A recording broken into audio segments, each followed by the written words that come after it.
Okay, so hello guys. So for this video discussion, let's talk about borrowing cost. So si borrowing cost, yung standard na ginagamit natin dyan, is about PAS 23. And ang sinabi doon, borrowing cost daw are interest specifically expense. Okay, so these are interest expense or pwede ding finance costs, interchangeably, ginagamit naman yung dalawa na yan, that are incurred in relation to borrowing funds. Okay, in short, itong sinabi sa standard, yung borrowing cost natin is yung interest expense na ginagamit natin kapag nag-loan ka, kapag nangungutang ka. Okay? Yun si borrowing cost. Ang sinabi sa ang sinabi sa PAS 23, sa standard mismo, ang sabi daw, borrowing cost, shortcutin ko na lang, BC na lang, are, sabi dyan, borrowing cost that are directly attributable cost to the acquisition, or pwede din daw construction, or pwede ding production of qualifying asset. Okay, so yan daw si borrowing. Sabi daw sa standard, yung borrowing cost daw na incurred mo or yung interest expense na binayaran mo that are directly attributable cost. Kung maaalala mo yung discussion natin sa property, plant, and equipment, tapos doon sa depletion and wasting asset natin, binanggit ko doon si directly attributable cost. Yun yung mga necessary cost that must be incurred para magamit mo yung isang asset. Ang sinabi doon, pag yung directly attributable cost daw, si borrowing cost, sa paggawa ng kahit anong asset, which is specifically si qualifying asset. Qualifying asset, sabi daw, it can be capitalized. Pag sinabing capitalize, part of the cost of such asset. Okay? Yan si borrowing cost. Ulitin ko lang. Emphasize lang natin. Si borrowing cost, yan yung mga interest expense na nagamit mo. Saan? Kapag nanghiram ka or nangutang ka, nag-borrow ka ng funds. And sinabi daw sa PAS 23, kapag yung borrowing cost daw natin is directly attributable cost or necessary cost para matapos yung isang qualifying asset, sabi daw pwede mo daw siyang i-capitalize. Okay, i-capitalize mo daw siya as part of the asset itself. So ano naman yung mga qualifying asset na yan, sir? 4 yan usually. Pwedeng inventories, pwedeng PPE, property, plant, and equipment, pwedeng investment property, and number 4, pwede ding intangible asset. Okay, intangible asset. As long as provided that they are or they take substantially a long period of time to complete. Okay. So, hindi lang to nagfo-focus sa PPE. Okay? Sabi dito, pwede din daw inventories. Pwede ding part ng cost ng investment property. Pwede ding part ng cost ng intangible asset kasi qualifying asset daw itong 4 na to, as long as this qualifying asset, it takes substantially long period of time to complete. Bago mo matapos, bago mo magamit, bago mo maibenta yung inventory na yan, kailangan daw ng mahabang panahon bago matapos. Okay? And yung borrowing cost or yung interest expense na na-incur mo para matapos itong mga qualifying asset na to, are part of the cost of this asset. So, bigyan natin ng illustration.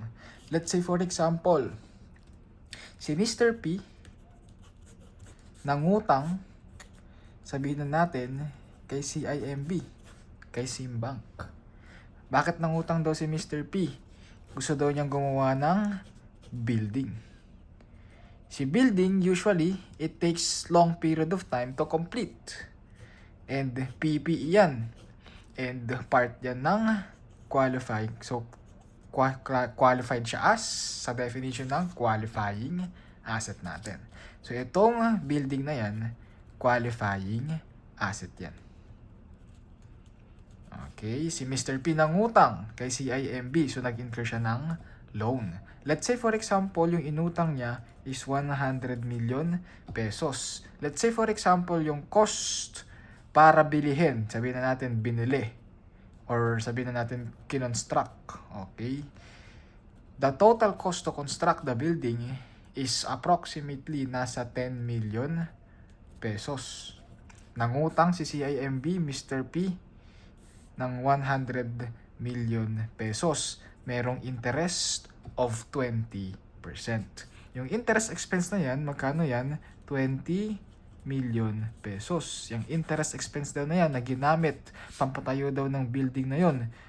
Or, palitan natin itong amount dito para mas makatotohanan. Sabihin natin, it takes 500 million pesos to complete the building. Tapos nang hiram ka ng 100 million pesos para matapos yung building na yon. Meron kang na-incur na 20 million pesos kasi nangutang ka ng 100 million pesos dito. Sabi daw itong 20 million pesos na to, kasama daw sa cost ng 500 million pesos sa building.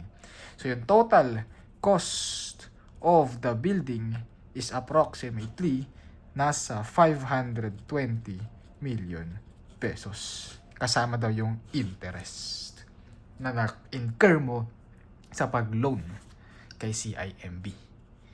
Ano yung rationale ulit? Kasi nangutang ka. Bakit ka nangutang? Para magpatayo ng building. So, ibig sabihin daw, necessary cost daw yan. Pag necessary cost daw yan, directly attributable cost daw yan. Si directly attributable cost, part of the cost of the PPE. Okay, capitalizable. Yun yung ibig sabihin ng capitalizable. Yung expense na to, ika-capitalize mo kasama daw ng cost sa cost ng building natin. So hindi yan naka-expense ha, hindi naka-expense yung buong 20 million, but rather i-expense mo lang siya using depreciation method kasi part siya dito sa 520 million. Nakuha mo yon? Sige. So puntahan natin capitalization rules lang muna. Okay? Borrowing costs are capitalized. Okay, borrowing costs are capitalized if they are avoidable. Okay, from the illustration itself, itong borrowing cost na to na 20 million pesos. Magkakaroon ka ba ng interest expense na 20 million pesos kung hindi ka gagawa ng building? Hindi. Bakit? Kasi kaya ka nga nangutang para gumawa ng building. Kaya ka nga nagkaroon ng expense kasi nga nangutang ka para pampagawa ng building. So kung hindi mo ginawa yung building na yan, hindi mo mai-incur yan. So avoidable daw yan. Since avoidable daw yung interest expense na yan, i-capitalize mo daw yan. Yan yung rules for borrowing cost under PAS 223. Oh, daling tandaan, no? Daling tandaan ng rules. Madali lang din kasi itong topic na to. So question, when are we going to start the capitalizing the borrowing cost? Ito yan. Dapat all must be met. So lahat dapat ma-meet natin ito ha. Number 1, expenditures for such qualifying asset are being incurred. Okay. Pangalawa, in short sa number 1, inumpisahan mo na yung asset. Okay, inumpisahan mo na yung asset dapat. Nag-i-start na yung asset. And syempre dapat borrowing costs are being incurred. Dapat meron ka nang nakuha na incur na interest expense. Hindi pwedeng imaginary lang. Okay? Hindi pwedeng interest in advance lang. Accrual method, dapat na-incur mo na talaga yung interest expense. Dapat meron ng lumipas na araw, buwan, or taon. Okay? Or time na lang. And sabi daw, actions to make the asset are being undertaken. Actually, si number 1 and number 3, parang parehas lang yan. In short lang, dapat ito daw, yung asset daw natin, is nag-start na. Nag-umpisa na. Itong building natin na to, dapat inuumpisahan na yan gawin. Dapat itong expense natin na to, dapat na-incur mo na yan. Hindi lang binayaran in advance. Dapat na-incur na yan. Okay? Kuha mo yan ha. Diyan ka mag-start daw ng capitalization. What if sir, yung ginagawa kong building na-suspend? For example sir, hindi bigla na lang tumigil kasi kulang sa budget. Pero nag-i-incur ka ng borrowing cost, nag-i-incur ka ng interest expense. Ang rule daw dyan, if the construction is suspended, borrowing costs are not capitalized. That's the rule. That's the general rule. Exception to the general rule, sabi daw, they are capitalized if the suspension of the construction is necessary for its completion. Okay, bakit tumigil? Bakit na-suspend yung building? Necessary, sir. For example, pinapatuyo pa yung lupa or pinapatuyo pa yung semento, kailangan isang buwan talagang tumigil para mas matibay yung foundation. Necessary yun, i-capitalize mo pa rin daw yung borrowing cost kasi necessary to complete. Okay, yung suspension, necessary to complete. Sir, for example, sir, binagyo kaya kami tumigil. Hindi mo naman pinili na tumigil. Talagang kailangan mo lang tumigil. Necessary pa rin yun. Ano mangyayari? I-capitalize mo daw. That is the exception to this general rule. Ulitin ko. Mag-i-start na magkaroon or mag-capitalize ng borrowing cost kapag nag-start na yung asset.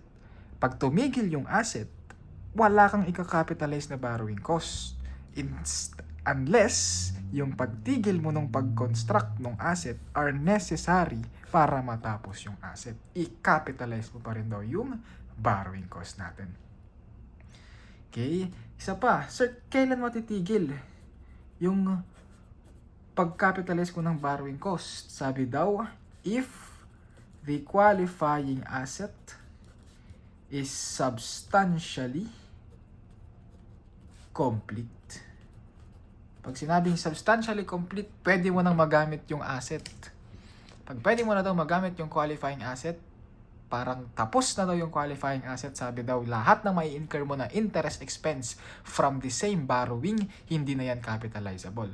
Bakit? Wala ka nang ginagawang asset. Yun lang yung logic dun. Okay? So yun lang si borrowing cost.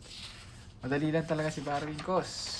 Ang medyo nakakalito lang dito, baka hindi ka sanay sa pag-solve.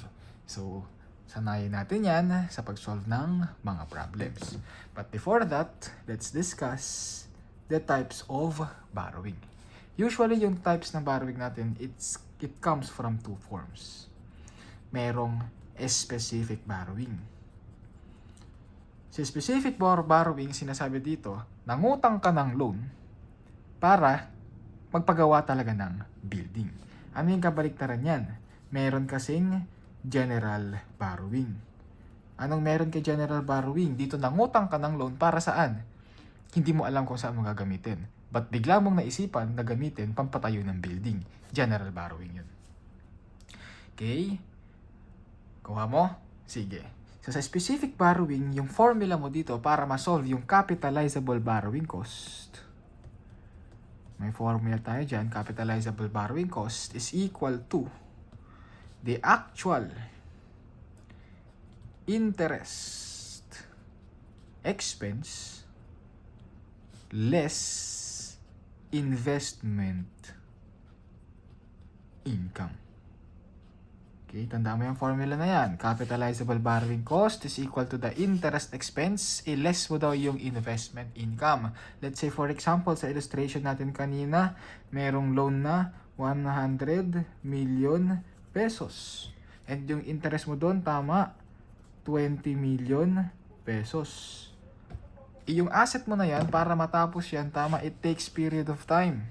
So let's say for example, natapos mo ng year 2. Okay, anong ginawa mo? Sa year 1 natin, yung nagamit mo lang dito is nasa 50 million pesos. 100 million yung inutang mo, 50 million lang nagamit mo. Anong ginawa mo dun sa 50 million? Sa year 2 mo pa yung nagamit. Since sa year 2 mo pa yung nagamit, ang ginawa mo daw dito, ininvest mo muna yan. Sayang daw kasi yung oras. Hindi mo pa naman gagamitin. Yung investment mo na yan, nagkaroon ng income. Okay? So, kung tutuos-tuusin, magkano interest expense mo? 20 million. Tapos, nagkaroon ka ng interest income. Itong 20 million na to, saan nanggaling yung interest income na 20 million na yan? Sa buong 100 million. Kaso, ininvest mo yung 50 million kasi hindi pa siya necessary para sa year 1 na interest expense mo. So, kailangan nga, tama, dapat necessary yung expense para maging capitalizable. Since hindi pa daw necessary ito, kaya ka nagkaroon ng income na, for example, yung income mo is nasa 5 million pesos, sabi daw, ibawas mo yung 5 million pesos dyan since hindi pa yan necessary. So, yung capitalizable borrowing cost lang natin is nasa 15 million pesos. Yun lang yung concept nun. Ito lang tatandaan mo yung formula natin. Capitalizable borrowing cost is equal to the actual interest expense less the investment income.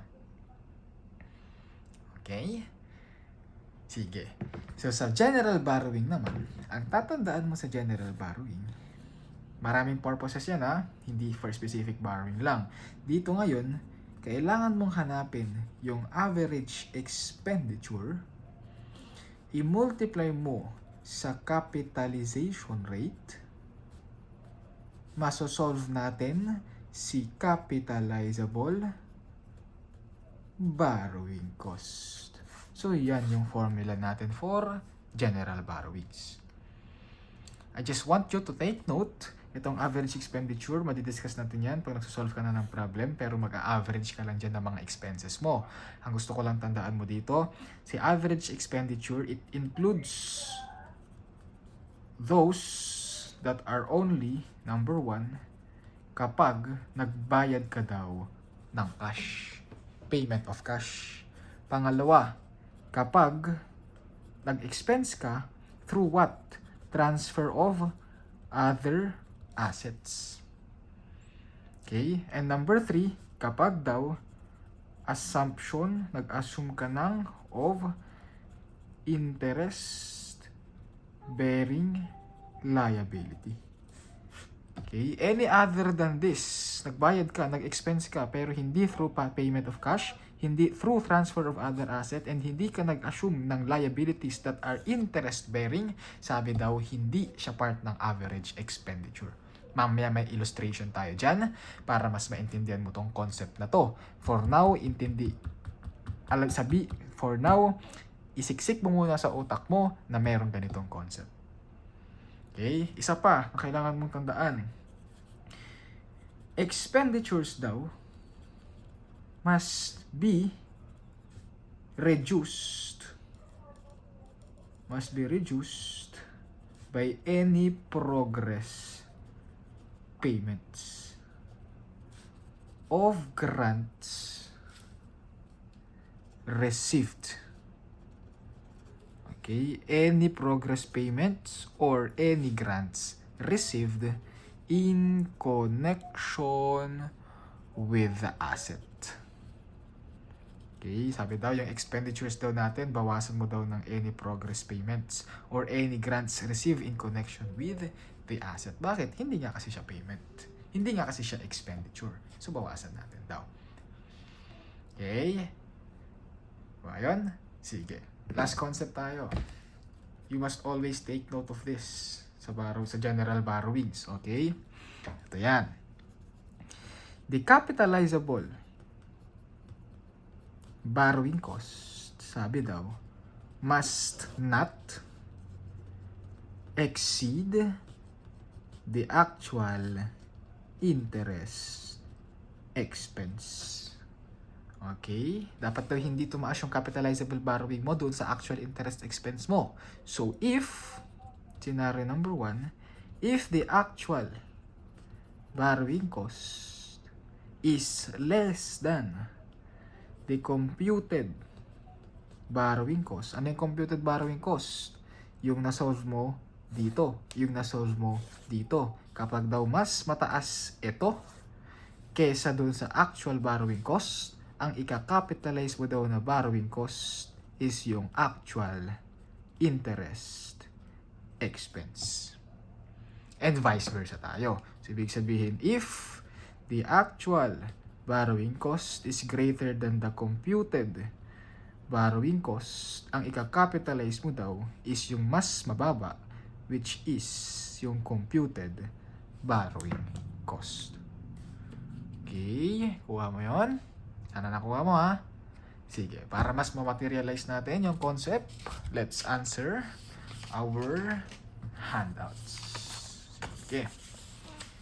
So, illustration number 1. So, sabi sa illustration number 1, on January 1, 2025, Mr. P Company borrowed 5 million pesos to finance the construction of a new building. Okay, nanghiram ng 5 million para mag-construct ng new building. Anong tawag dyan? Specific borrowing. Interest is payable on the loan of 8%. O, i-take note mo na. Interest yan. Expense. Payments were staggered throughout the construction period and therefore excess funds were invested during the period. Nag-invest daw during the period kasi hindi mo naman daw kailangan yung buong 5 million. Interest income of 150,000 had been earned. Take note mo yan, interest income. Ano yung formula ulit natin?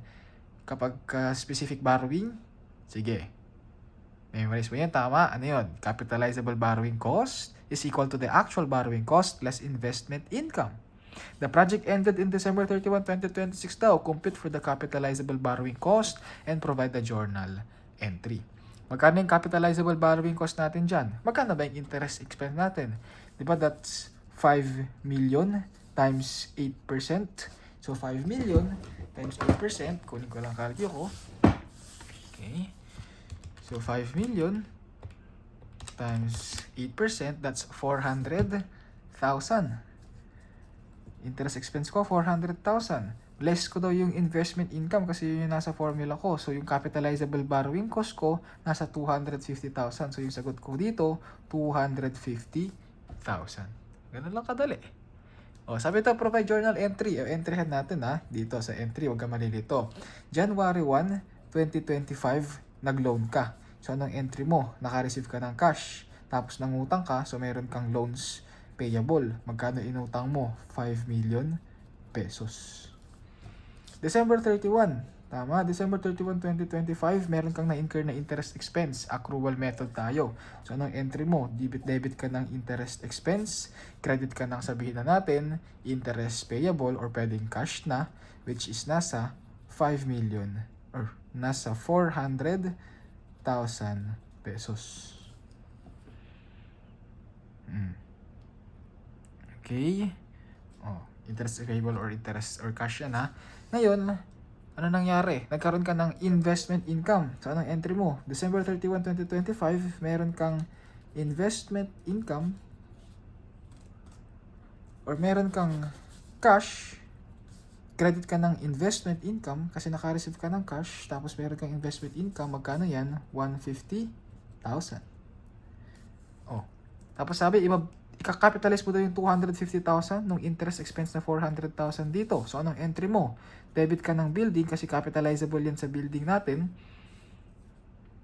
Okay, tapos credit ka ng, alisin mo yung interest expense dito. Kasi hindi naman siya expense, but rather capitalizable. So, credit ka ng interest expense. Magkano? 250,000. Okay tayo? Sige. So, kung tinanong dyan sa question number 1, how much is the interest expense during the year? Anong sagot mo? Nag-debit ka ng 400,000. Mag-credit ka ng 250,000. So, yung interest expense mo during the year is nasa 150,000. Okay. O, yan lang yung concept ha. Ganyan lang. Naka-receive ka ng loans payable. Nag-incur ka ng interest expense. Tapos, naka-receive ka ng cash kasi meron kang investment income. Tapos, ang gagawin mo, i-capitalize mo yung interest expense mo na 250,000 kasi nga, capitalizable daw siya in accordance with PAS 23. So, mag-debit ka ng building kasi capitalizable. Tapos, alisin mo yung interest expense mo na 250,000 dito kasi hindi naman talaga siya expense but rather part ng asset natin. So, yan for illustration number 1. Okay? O, sige. Nguyain mo muna bago mo lunukin. Pause ka muna dyan. Balikan mo pag medyo mabilis. Sige. Next tayo, illustration number 2. Sabi sa illustration number 2, Mr. A company had the following borrowings during 2025.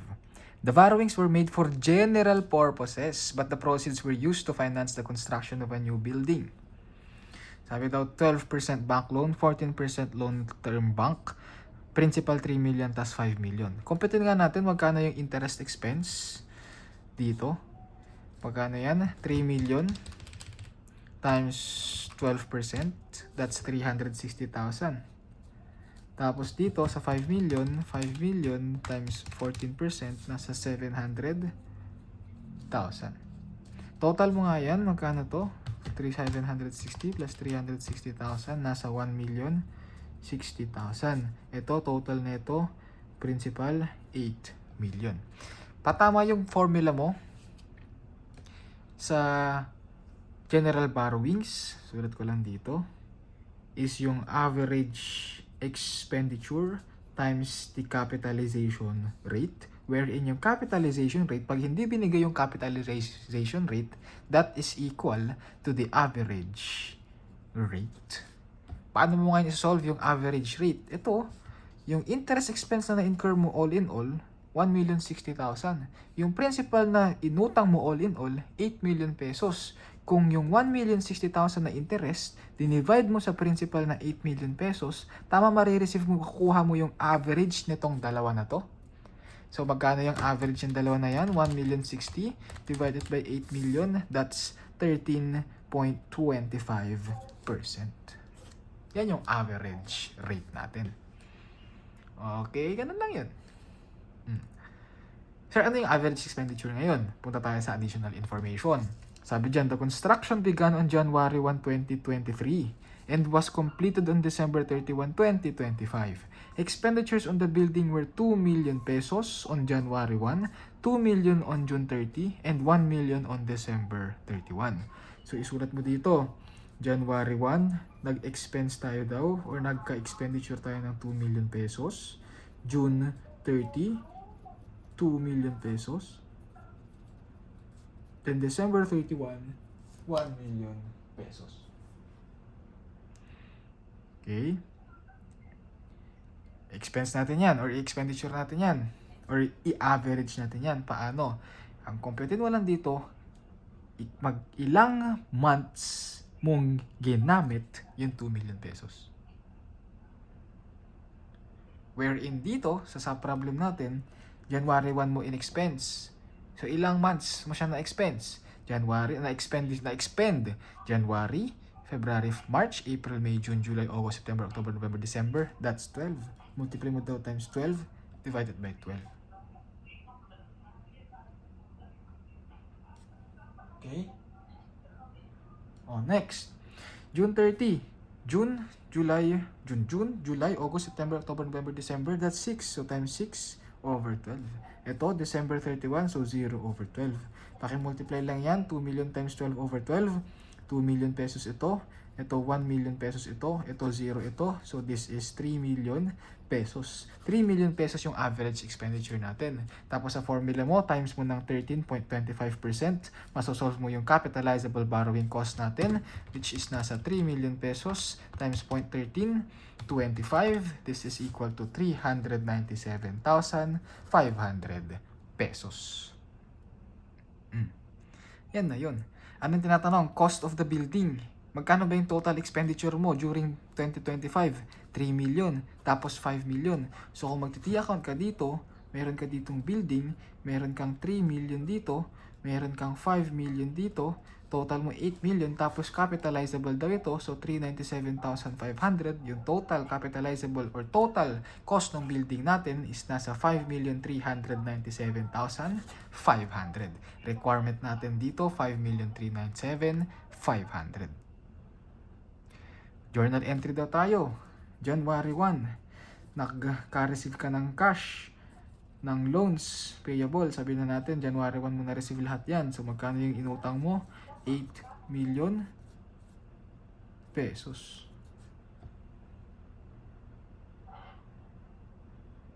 Tama. Oh, mali pala ako dito. Sorry na mali ako ng basa. Magkano yung cost ng building natin? Sorry, correction lang. Magkano yung cost ng building natin ulit? Nag-expense ka ng 2 million dito, nag-expense ka ng 2 million ng June 30, tapos nag-expense ka ng 1 million dito, so that's total of 5 million pesos. Ito pala, loans pala yung tinitignan ko kanina. So 5 million pesos. So 5 million pesos plus 397,500, this is equal to 5,397,500. Kung i-entry natin January 1, debit ka ng cash, credit ka ng loans payable kasi nangutang ka ng 8 million pesos. Ito yan. Okay, ano pa next entry natin? Debit ka ng building, credit ka ng cash. Magkano yung total cash na binayaran mo muna as of December 31? Ito lang muna, 2 million, 2 million, 1 million, 5 million pesos. Okay. O, ano pa? Meron kang interest expense. Tama, magkano interest expense mo? Ito, 1,060,000. So, i-assume natin, nagbayad ka na ng cash dyan. So, debit ka ng interest expense of 1,060,000. Credit ka ng cash of 1,060,000. Yan yung entry natin dyan. Oh. Okay. O, ano pa next entry mo? Tama. Magka-capitalize ka ng building kasi yung interest expense mo na 397,500 capitalizable sa building yan. So, debit ka ng building, alisin mo siya sa interest expense mo daw kasi yung 397,500 lang naman yung capitalizable natin. So, debit building, 397,500. Credit interest expense, 397,500. So, that's our entry. So, kung gagawa ka ulit ng T-account, based lang sa journal entry natin nang hindi ka nagbe-base dito, parehas dapat yung sagot natin. Nag-debit ka ng building of 5 million pesos. Nag-debit ka ng building of 397,500. Total mo dito 5,397,500. Yung total cost ng borrowing, total capitalizable asset natin is nasa 5,397,500. Dali lang tong topic na to, no? Ganyan lang yan. Basta alam mo lang yung formula ng specific borrowing. Ulitin ko, formula ng specific borrowing. Yung capitalizable borrowing cost is equal to the actual borrowing cost less the investment income. Okay? Yun yung capitalizable borrowing cost, ha? Pero pag tinanong yung total cost ng building natin, syempre, isama mo yung total expenses sa building, which is dito yung 5 million pesos. Okay?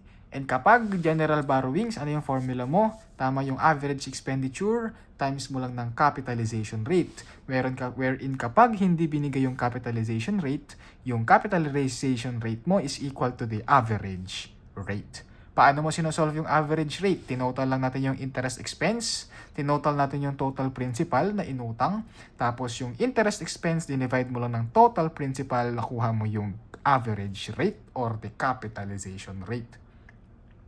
Yung average expenditure, ang ginawa lang natin, minultiply mo lang kung ilang months mo siya in-expense. Dito January 1 mo in-expense, kaya ka nag-multiply ng 12 tapos nag-divide ka ng 12 kasi 12 months yung meron sa isang taon. Sa June 30, ginamit mo siya or in-expense mo siya ng June 30. So na-expense mo siya from June to December. June, July, August, September, October, November, December. Kaya nag-multiply ka ng 6 kaya tapos nag-divide ka ng 12. Dito naman, 0 kasi December 31 mo na siya in-expense. So wala nang isang buwan. Kaya 0 over 12. Pag binultiply mo yung total expenses mo doon sa total days na pang-a-average mo, masasolve mo yung average expenditure which is dito is 3 million pesos. Okay tayo. Sige, kung mabilis, balikan mo lang ha. Balik mo lang sa ulit sa dati. Tapos, pwede ka namang mag 0.5 kung masyadong mabilis. Or pause mo lang pag hindi ka na nakaka-absorb. Huwag kang mag-alala. Pwede mo namang i-pause to. Pwede mo din namang balikan kung kailan mo gusto. So next tayo, para mas ma-materialize yung ibang problems, puntahan natin si problem number 3.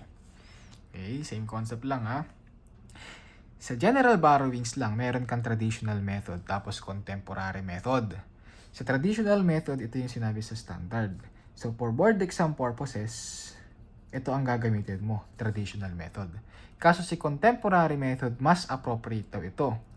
Ito ngayon yung ginagawa sa actual practice.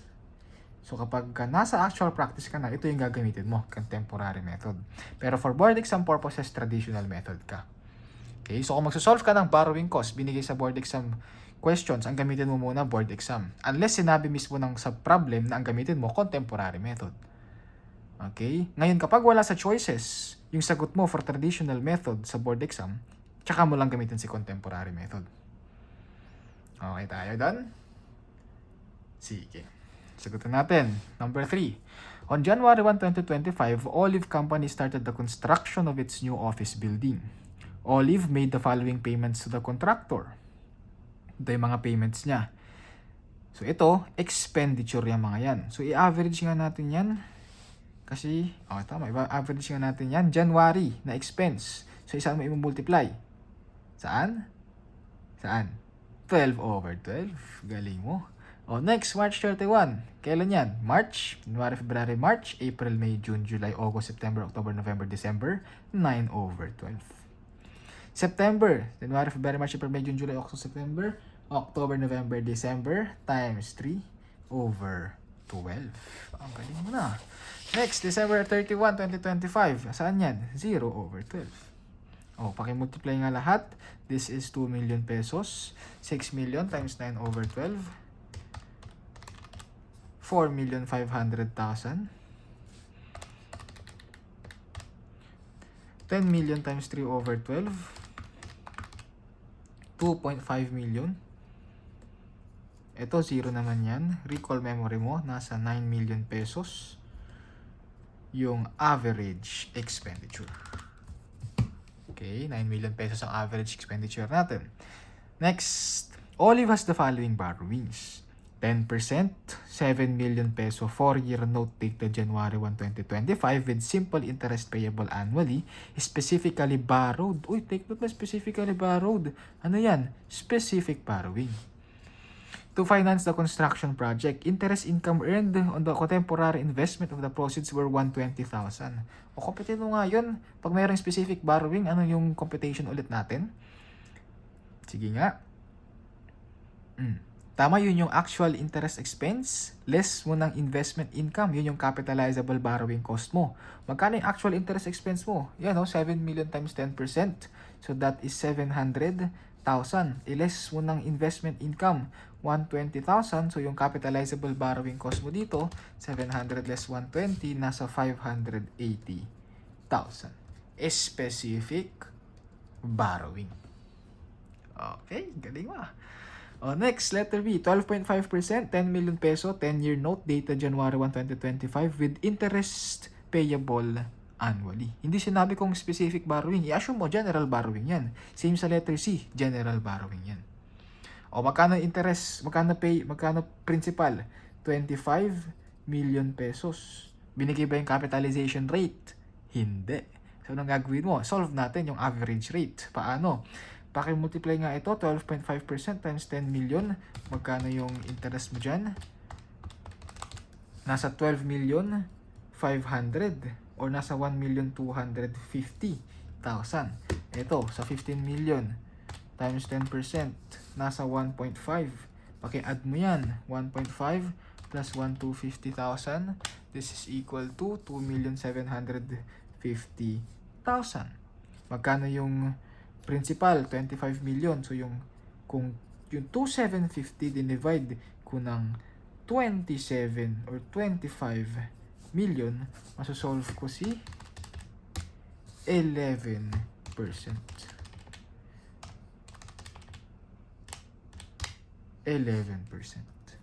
So 11% yung capitalization rate natin. Di ba? Master mo na siguro to, no? Next.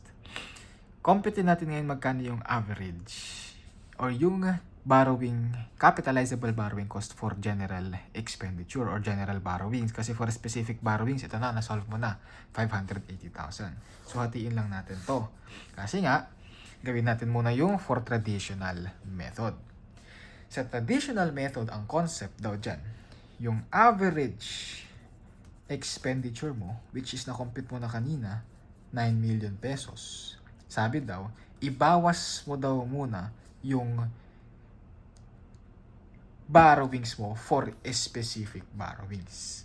So, iles mo daw dito si 7 million pesos. Masosolve mo yung 2 million pesos. Yung 2 million pesos daw na yan daw lang yung general average or general borrowings. Okay? Ayan, general expenditure borrowings. Diyan mo daw i-multiply yung capitalization rate. So, that's 2 million times 11%, nasa 220,000 pesos. Plus mo yung specific borrowings na 580,000, yung total capitalization rate natin or total capitalizable borrowing cost natin is nasa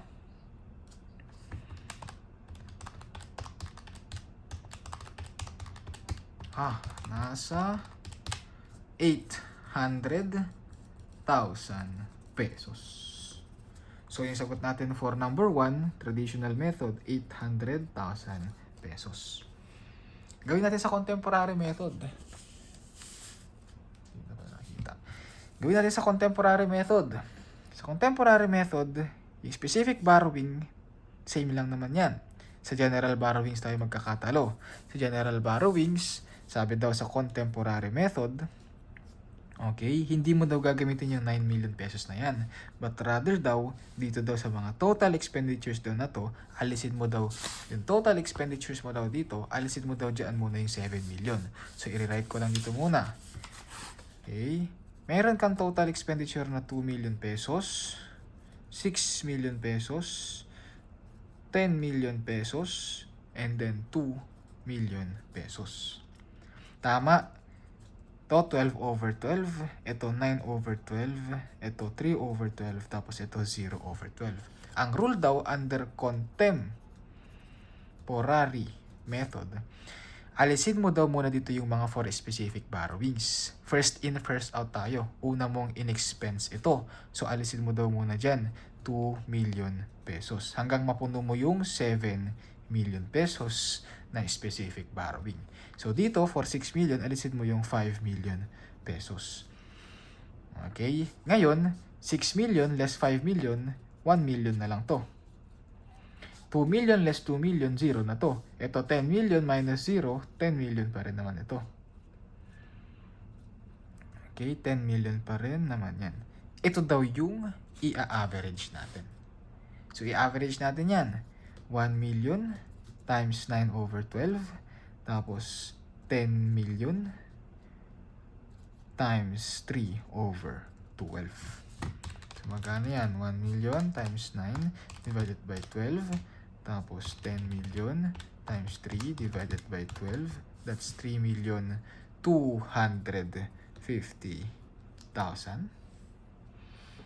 Tama ba? Yes. 3,250,000. Times mo daw sa capitalization rate natin. 3,250 times 0.11. This is 357,500. Specific, ito yung general borrowing. I-plus mo daw yun sa specific borrowing na 580,000. So yung total borrowing cost that is capitalizable natin is nasa 937,500. So yung sagot natin for contemporary method is nasa 937,500. Okay, tingnan mo yung difference ulitin ko. Pag traditional method, dito muna tayo mag-focus. Sa traditional method, ito yung gagamitin mo for board exam purposes. Okay? Yung average expenditure na na-compute mo kanina dito, less mo daw yung for specific borrowing na 7 million, tapos tsaka mo i-multiply ng capitalization rate. Pero sa traditional or sa contemporary method, ang sabi dito, doon sa mga average expenditure, alisin mo daw muna yung for specific borrowing na 7 million. Kaya natin nakuha ito na 1 million times 9/12 kasi inalis mo yung 5 million dito sa 6 million na to. 1 million times 9/12 plus 10 million times 3/12, na-solve mo yung 3,250,000. Tapos tsaka mo daw i-multiply yung capitalization rate na 11%, that's 357,500. I-plus mo lang yung for specific borrowing ulit natin na 580,000. Ito yung total borrowing cost natin, 937,500. Okay? Okay. Madali lang to. Medyo maproseso lang, pero madali lang to. Next tayo ngayon. Illustration number 4. Sa illustration number 4, yung concept sa illustration number 4 natin is, since qualifying asset takes usually a longer period of time to complete or to accomplish, syempre yung borrowing cost natin usually, it takes also a longer period of time. Okay? Ibig sabihin parang year 1, year 2, meron kang borrowing cost na mai-incur. So ano daw yung rules natin dito? Ito ngayon yun sa illustration number 4. Sabi dyan, Sweat Pea Company had the following outstanding loans during 2025 and 2026. Merong specific borrowing, ito yan. Tapos merong general borrowing, ito ngayon yan. Okay, compute mo nga magkano yung interest expense mo sa specific borrowing. 3 million. Times 10%, nasa 300,000. O yung general loans, isa lang naman yung general loans mo, so hindi mo na yan i-average. Tama. Ito na yung gagamitin natin. 12%. Pinadali tayo. Pinadali ng question, yung trabaho natin. Sabi dito, the entity began the ito na yung capitalization rate. Yan na yung capitalization rate. Next, the entity began the self-construction of a new building on January 1, 2025 and the building was completed on June 30, 2026. Take note mo, natapos June 30, 2026. Nag-start ka January 1, 2025. Ito tayo yung mga expenditures natin. 4 million, 5 million, 3 million, tapos 6 million. Requirement, compute the cost of the new building. Sige, gamitin muna natin si contemporary.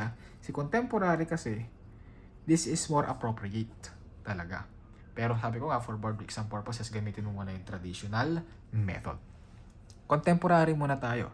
So, alisin mo muna dito yung for specific borrowing. Tama.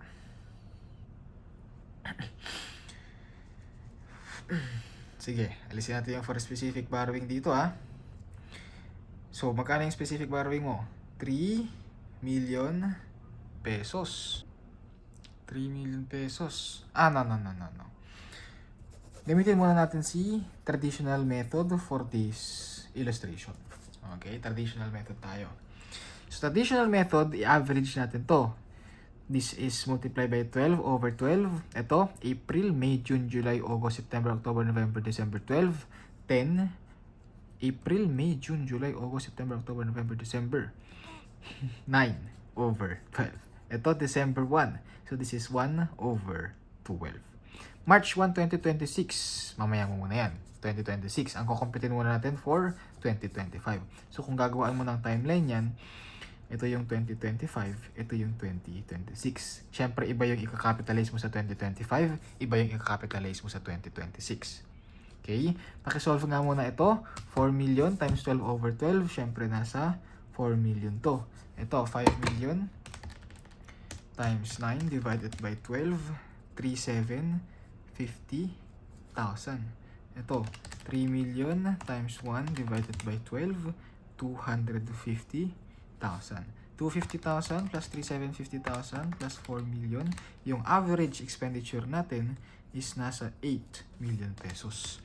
Ngayon sa traditional method, tama, yung 8 million pesos, aalisin mo dyan yung specific borrowing, less 3 million pesos. So yung average expenditure lang natin is nasa 5 million pesos. I-multiply mo sa capitalization rate na 12% times 12% ka dito, 5 million times 12%, this is 600,000 plus 300,000 na specific borrowing cost. This is equal to 900,000 for 2025. Kung gagawa mo ng tanong dito, cost of the new building.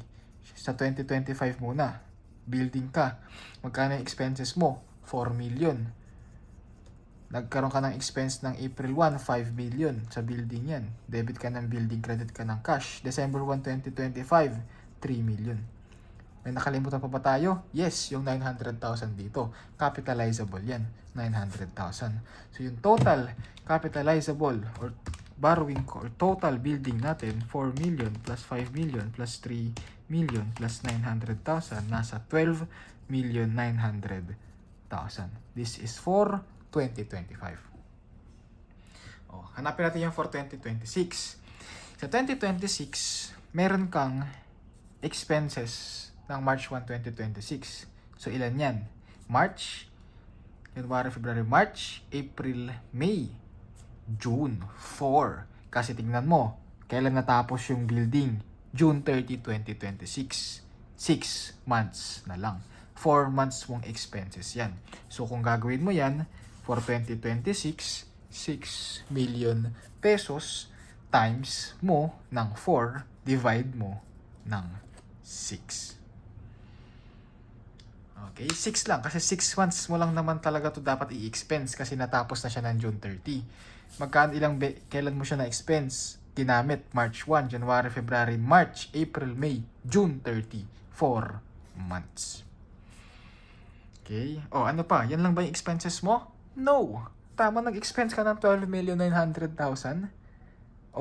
Ibig sabihin, meron dito 12,900,000 times 6 over 6. Kasi kailan mo yan expense? Last year pa. So, ibig sabihin, for the whole year ng 2026, expense mo yan from January 1 na.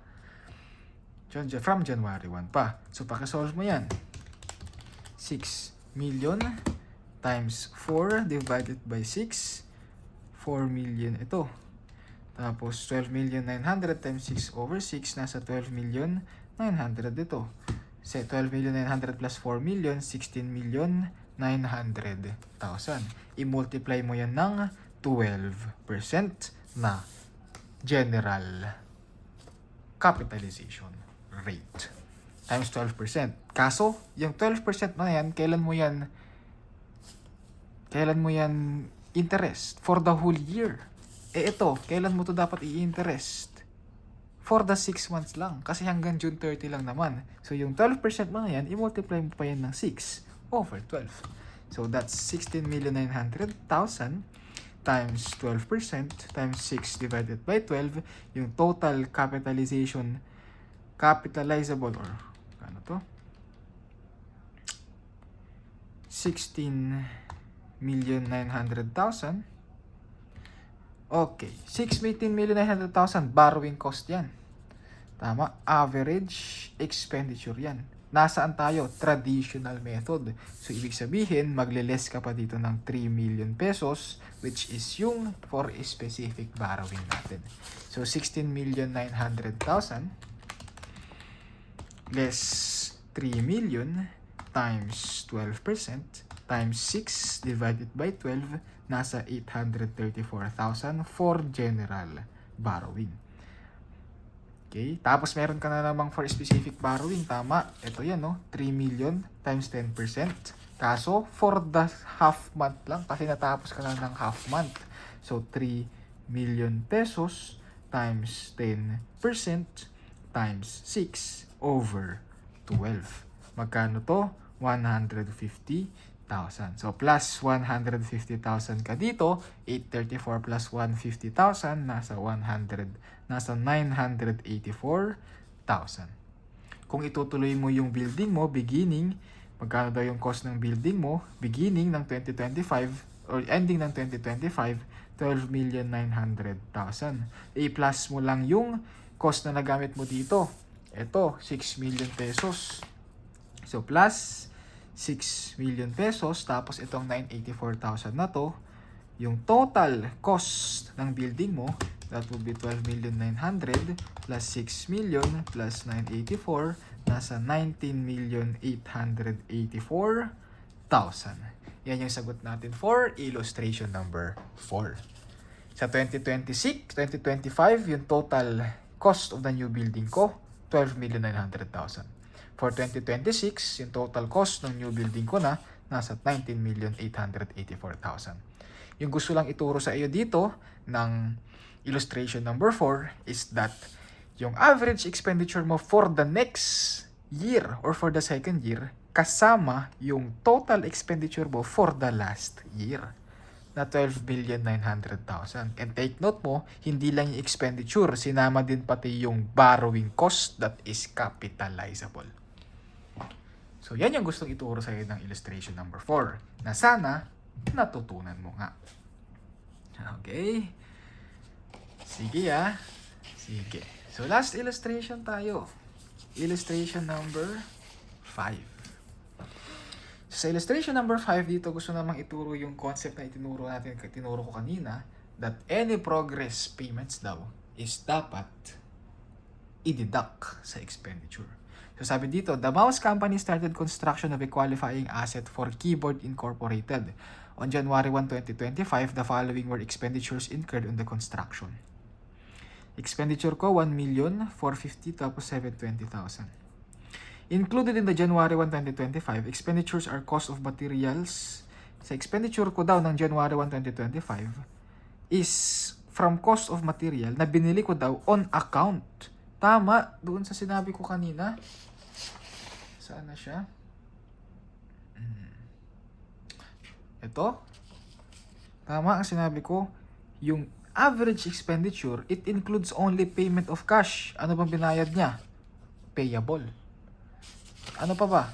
Transfer of other asset and payable that are interest-bearing. Interest-bearing ba? Walang sinabi. So, ibig sabihin, itong 100,000 na yan, hindi daw yan dapat kasama sa January 1 expenditure natin. Okay? Next, included in the May 1, 2025 daw, expenditure is 10,000 peso cost of material obtained in exchange for old equipment.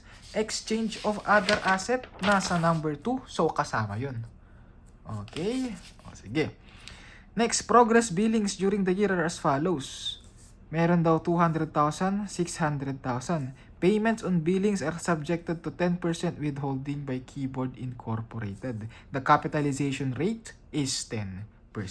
Sabi ko kanina, any progress payments are reduced sa expenditure. Magkano yung payments? Yung binil ko 200,000.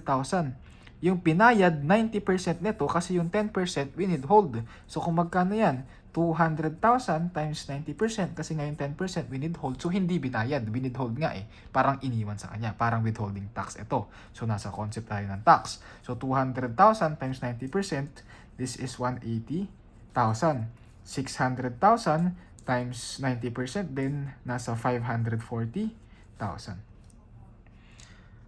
Okay? Kailan daw na-collected? Na-collect June 1. So na-collect siya ng June, July, August, September, October, November, December, 7 over 12. Ito, November, December, 2 over 12. Okay? So, kung kukumpute natin yung average expenditure, nag-expense ka ng January 1, 2025, so that's 1 million pesos times 12 over 12. Nag-expense ka ng May 1, 2025, 450,000 times Magkano yan? Ilan yan? May, June, July, August, September, October, November, December. 8/12. Tapos dito ulit, 720,000. So this is 720,000 times 1/12. Okay? Sige. Ngayon, hindi daw kasama yung 100,000 dito. Kasi yung 100,000 daw sa January 1, 2025, naka-account pa, nasa on account pa daw yan. So, alisin natin yan. 100,000 na deduction times 12/12. Kaso sabi ulit dito, na-settle daw ng July 1, 2025. So, ibig sabihin, binayaran mo na ng July 1, 2025. Nagbayad ka na ng cash from July 1. So, July, August, September, October, November, December, 6 months. Nagbayad ka ngayon dito ng 100,000 pero for 6 months only. Okay, nalilito ka na. Wag naman sana. O next, bawasan mo daw ito ng 180,000 pero for 7/12 lang kasi nga nakolekta mo siya for 7/12 lang. So that's 180,000 deduction yan times 7/12. Same concept yan dito, 540,000 kasi yun lang yung nakolekta mo naman, hindi naman buong 600,000. Sabi ko kanina, collected lang. Progress that are collected. So this is 540,000 times 2/12. So kung i-multiply mo yan sa mga yan, yung average expenditure natin would be 1 million pesos times 12/12. This is 1 million pesos.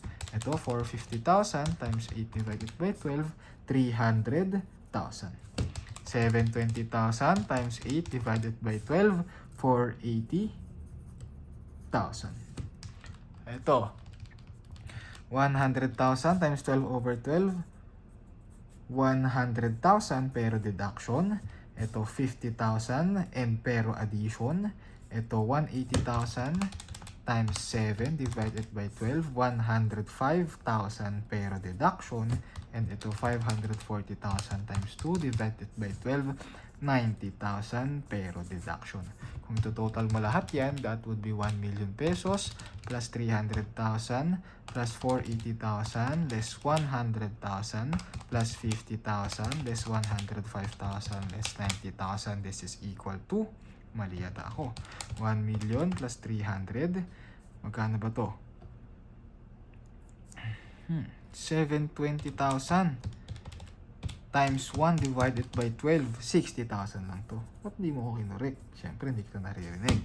So, that's 1 million pesos plus 300 plus 60 less 100 plus 50 less 105 less 90. This is 1,115,000.